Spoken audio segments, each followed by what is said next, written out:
pinagmulan. Kaya pag nadadasalan mo, so parang halaman na diniligan mo dahil yung dasal mo ang pandilig eh.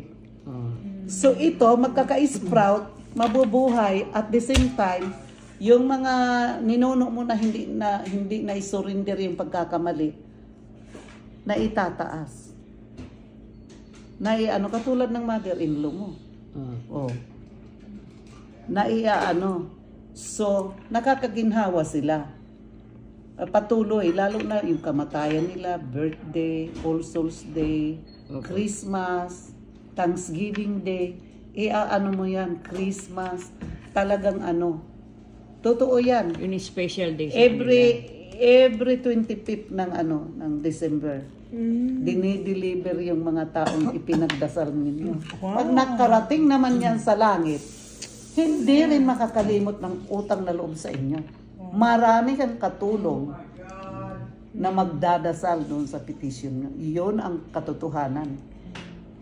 Kaya, importante na yung mga poor souls in purgatory, mga suffering souls, mga family bloodlines mo, lalo na yung hindi nagpatawad, idadasal mo yun. Kasi makakatulong sa kanila yun. Kung hindi mo idadasal, parang yung yung na-witness natin sa timeshare na nanghihingi ng tawad, ng help, walang nagdadasal. Pero masabi niya, nag-groundbreaking pa doon, naghingi na siya ng tawad pero hindi siya pinapakinggan. 40 years. 42 years. 42 years. Wow. Ano nga ba ang pangalan nun? Nasa ano yun? Nasa 911 healing. Nasa 911 sa Amsol. Nasa listing. Joseph po ba? Hindi ko alam kung Joseph. Basta nakalimutan ko na ang pangalan. Sinabi yun noon, sinabi ko sa'yo. So, biruin mo, yun, bakit ginamit ako ng Diyos doon? Sa na yun? Isang pagpapatunay na may kaluluwang tao. Ha? Pwede ba naman yun i-plus mo ang may ng help? 42 years, hindi daw siya makatawid. Anong malay ko na hindi ka makatawid? Wala akong alam dyan. So I become aware lang, no? May dinasalan na nung dinasalan na tapos na magdasal, plinas, wala nang wala nang nag-help. Wow. Sobra ang niya. Kaya siya rin, sa mga kasama kong nagdadasal doon sa ipinagdadasal din tayo dahil nakarating na siya. Nakakatuwa ngayon eh. Holy Mary, Mother of God, pray for us. Kaya napakaganda na hindi tayo sumusuko. Tingnan mo, Auring, nung sinabi ni Dr. Evangelista? Bautista. Nung sinabi na, ay, kailangan ka doon. Oo, narinig ko ang medical niya. Pero sa kalooban ko, hihingi ako ng tulong sa Diyos. Ang Diyos ay more than a doctor. Kaya yun ang tandaan ninyo, huwag talaga kayong susuko. Kasi, there is a reason na na-witness ninyo yung na yun. Bakit?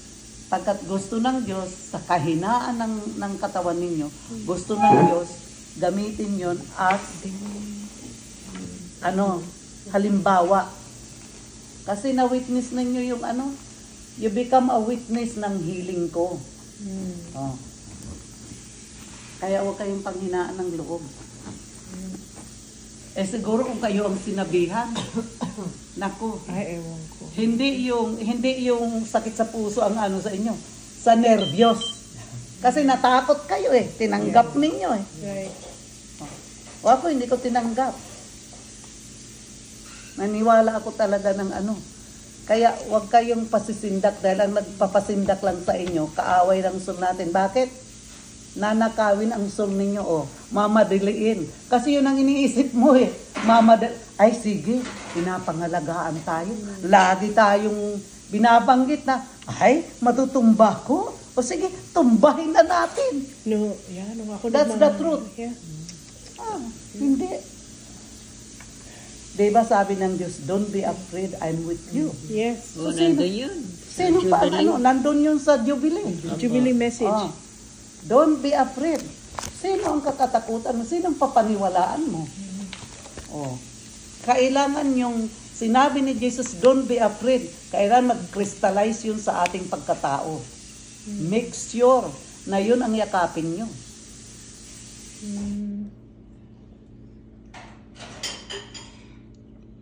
So at least Stella, yung suffering soul ng mga yung cases, as a group lang yun. Oo.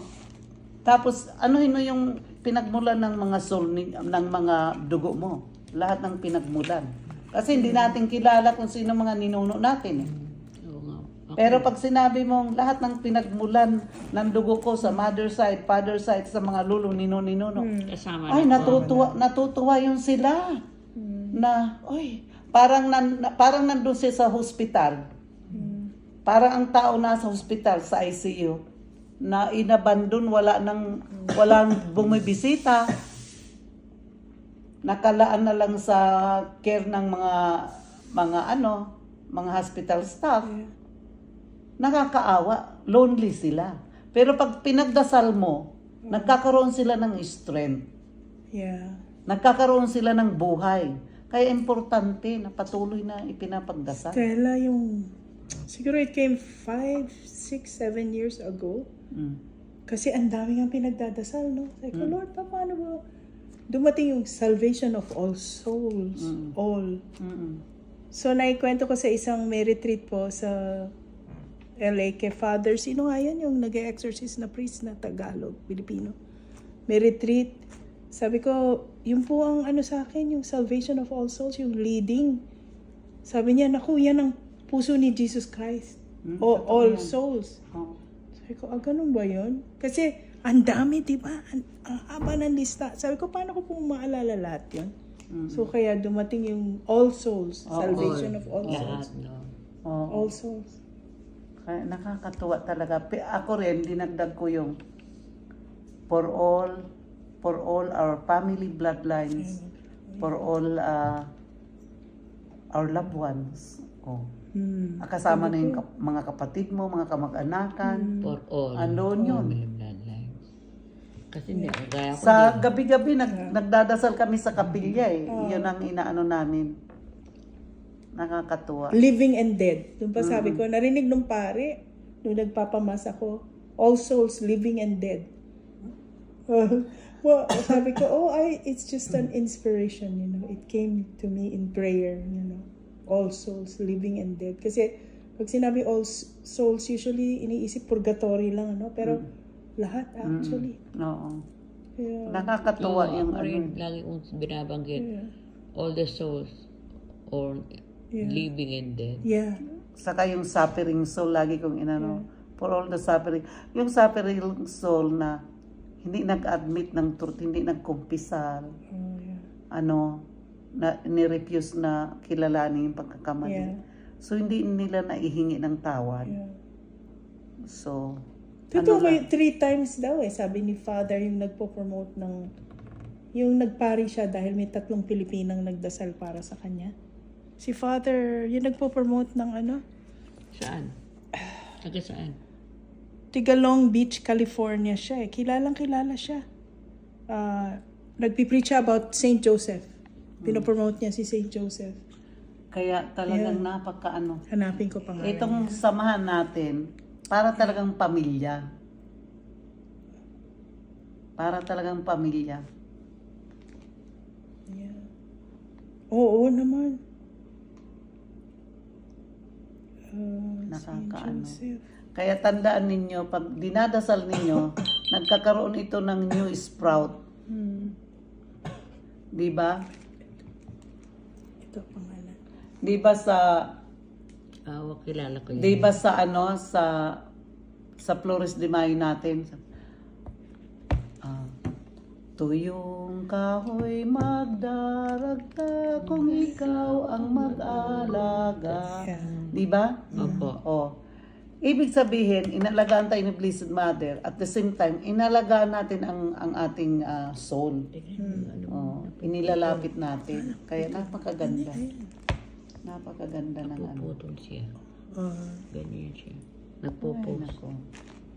Alam mo, inaalala ko yung... Kasi along the corner na lang ang Pebrero, parang ang dali-dali lang. yung pinagagawa ni Santa sa akin na doon kila Pari Bulinaw, Pablo. sa Bulinaw. Sabi ko, nako, paano